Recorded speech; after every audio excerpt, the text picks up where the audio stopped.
20 ವರ್ಷಗಳಿಂದ ತನ್ನ ಮೂಲಕ ಧರ್ಮಸ್ಥಳ ಗ್ರಾಮದಲ್ಲಿ ನೂರಾರು ಹೆಣಗಳನ್ನು ಹೂತು ಹಾಕಿಸಲಾಗಿದೆ ಅಂತ ವ್ಯಕ್ತಿಯೊಬ್ಬ ವಕೀಲರ ಮೂಲಕ ದೂರು ನೀಡಿರೋದು ಧರ್ಮಸ್ಥಳ ಮಾತ್ರ ಅಲ್ಲ, ರಾಷ್ಟ್ರ ಮಟ್ಟದಲ್ಲಿ ಸಂಚಲನಕ್ಕೆ ಕಾರಣ ಆಗಿತ್ತು. ಅದಾದ ನಂತರ ವಿಶೇಷ ತನಿಖಾ ಸಂಸ್ಥೆಯನ್ನ ನೇಮಿಸಿ ಹೂತಿರುವ ಶವಗಳನ್ನು ಹೊರತೆಗೆದು ತನಿಖೆಯಾಗಬೇಕು ಎಂದು ರಾಜ್ಯಾದ್ಯಂತ ಸರ್ಕಾರದ ಮೇಲೆ ಒತ್ತಡ ಹೇರಲಾಗಿತ್ತು.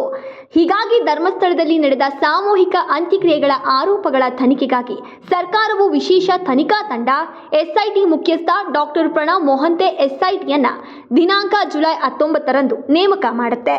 ತನಿಖಾ ತಂಡವನ್ನು ರಚನೆ ಮಾಡಿ 3 ದಿನದ ನಂತರ ನೇತ್ರಾವತಿ ನದಿಯ ತೀರದಲ್ಲಿ ಎಸ್ಐಟಿ ಅಧಿಕಾರಿಗಳೊಂದಿಗೆ ಹಾಗೂ ಅನಾಮಿಕ ವ್ಯಕ್ತಿಯ ಜೊತೆಗೆ ನೇತ್ರಾವತಿ ನದಿಯ ದಂಡೆಯಲ್ಲಿ ಹಾಗೂ ಧರ್ಮಸ್ಥಳ ಗ್ರಾಮದ ಸುತ್ತಮುತ್ತ 13 ಪಾಯಿಂಟ್ಗಳಲ್ಲಿ ಮೊದಲನೇ ದಿನ ಹಾಗೂ 2ನೇ ದಿನ 4 ಪಾಯಿಂಟ್ಗಳ ಹತ್ತಿರ 4 ಗುಂಡಿಗಳನ್ನು ತೋಡಿದಾಗ ಯಾವುದೇ ಅಸ್ಥಿಪಂಜರ ಹಾಗೂ ಅವಶೇಷಗಳು ಕಂಡುಬರೋದಿಲ್ಲ. ಆದರೆ ಇದೀಗ ದಕ್ಷಿಣ ಕನ್ನಡ ಜಿಲ್ಲೆಯ ಧರ್ಮಸ್ಥಳದಲ್ಲಿ ನಡೆದಿದೆ ಎನ್ನಲಾದ ನಿಗೂಢ ಶವಹೂತ ಪ್ರಕರಣದ ತನಿಖೆಯಲ್ಲಿ ಸ್ಫೋಟಕ ಟ್ವಿಸ್ಟ್ ಸಿಕ್ಕಿದೆ. ಪ್ರಕರಣದಲ್ಲಿ ವಿಶೇಷ ತನಿಖಾ ತಂಡ ಗಮನಾರ್ಹ ಪ್ರಗತಿಯನ್ನ ಸಾಧಿಸಿದೆ.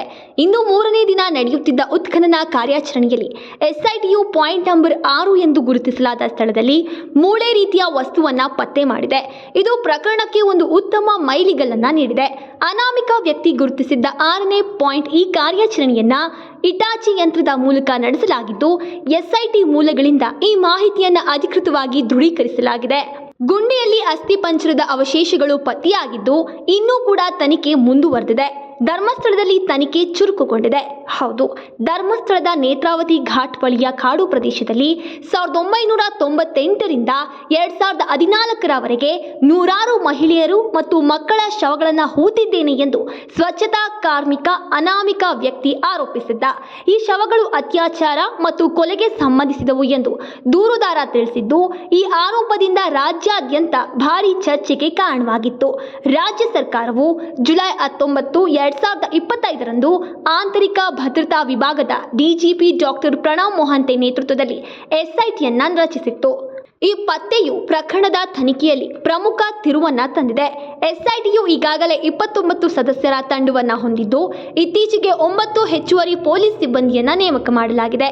ತಂಡವು ದೂರುದಾರನ ಹೇಳಿಕೆಯ ಆಧಾರದ ಮೇಲೆ ಗುರುತಿಸಲಾದ 13 ಸ್ಥಳಗಳಲ್ಲಿ ಉತ್ಖನನ ಕಾರ್ಯವನ್ನ ತೀವ್ರಗೊಳಿಸಿದೆ.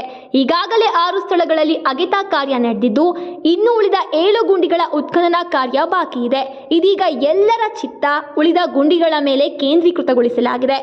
ಇನ್ನು ರಸ್ತೆ ಪಕ್ಕದಲ್ಲಿ 9ರಿಂದ 13 ಗುಂಡಿಗಳು ಗುರುತಿಸಲಾಗಿದ್ದು ಇನ್ನಷ್ಟು ಅವಶೇಷಗಳು ಪತ್ತೆಯಾಗಬಹುದು ಎಂಬ ಸಾಧ್ಯತೆ ಇದೆ. 6ನೇ ಗುಂಡಿಯ ಕಾರ್ಯಾಚರಣೆ ಮುಗಿದ ನಂತರ ಎಸ್ಐಟಿ ಅಧಿಕಾರಿಗಳು ಉಳಿದ ಗುಂಡಿಗಳ ಉತ್ಖನನ ಕಾರ್ಯದಲ್ಲಿ ತೊಡಗಲಿದ್ದಾರೆ. ಇನ್ನು ಈ ಒಂದು ತನಿಖೆಯಲ್ಲಿ 6ನೇ ಪಾಯಿಂಟ್ ನಂಬರ್ನ ಸ್ಥಳದಲ್ಲಿ ನಡೆದ 1.5 ಗಂಟೆಗಳ ತೀವ್ರ ಶೋಧದ ನಂತರ ಮೂಳೆ ರೀತಿಯ ವಸ್ತು ಪತ್ತೆಯಾಗಿದೆ. ನಂತರ ಆ ವಸ್ತುವನ್ನು ಎಚ್ಚರಿಕೆಯಿಂದ ಸಂಗ್ರಹಿಸಿ ಫಾರೆನ್ಸಿಕ್ ವಿಶ್ಲೇಷಣೆಗಾಗಿ ರವಾನಿಸಲಾಗಿದೆ. ಈ ಕಳೆಬರಹವು ಮಾನವನದ್ದೇ ಎಂಬುದನ್ನು ಖಚಿತಪಡಿಸಲು DNA ಪರೀಕ್ಷೆ ಸೇರಿದಂತೆ ವೈಜ್ಞಾನಿಕ ವಿಶ್ಲೇಷಣೆಗಳು ನಡೆಸಲಾಗುವುದು ಎಂದು ಎಸ್ಐಟಿ ಮೂಲಗಳು ತಿಳಿಸಿವೆ. ಇನ್ನು ರಾಜ್ಯಾದ್ಯಂತ ತೀವ್ರ ಚರ್ಚೆಗೆ ಗ್ರಾಸವಾಗಿದ್ದಂತಹ ಈ ಒಂದು ಪ್ರಕರಣಕ್ಕೆ ಈ ರೀತಿಯ ಒಂದು ಕಳೆಬರಹ ಸಿಕ್ಕಿರೋದು ನಿಜಕ್ಕೂ ಕೂಡ ಒಂದು ದೊಡ್ಡ ತಿರುವು ಅಂತಾನೆ ಹೇಳಬಹುದು. ಇನ್ನು ಈ ತನಿಖೆ ಯಾವ ರೀತಿ ಮುಂದೆ ಸಾಗುತ್ತೆ ಅಂತ ಕಾದ್ ನೋಡಬೇಕಾಗಿದೆ.